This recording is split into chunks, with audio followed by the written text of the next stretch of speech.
அண்ணாமலை, உன் நல்ல மனசுக்கு இனி நீ நினைச்சபடியே எல்லாம் நடக்கும்.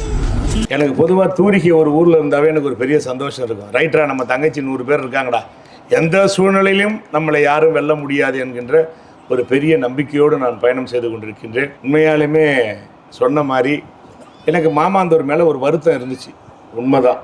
ஆனால் இப்போ அந்த வருத்தம் போயிடுச்சு. எதற்காக என்று கேட்டால், வேட்பாளர் வாக்கு சேகரிக்க வரும்போதே இவ்வளோ பெரிய கூட்டம், அப்போ தேர்தல் அன்னைக்கு எப்படி இருக்கும் என்று நான் எண்ணி பார்த்து, வாழ்வு சாவு, நல்லது கெட்டது, பிறந்த நாள், மஞ்சள் தண்ணி, எதை கூப்பிட்டாலும் நான் வராமல் இருந்ததில்லை.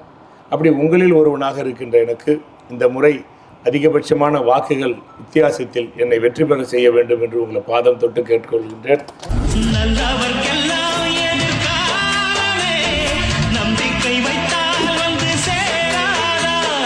உள்ளங்கள் எல்லாம் ஒன்று கூடினால் உள்ளங்கையில்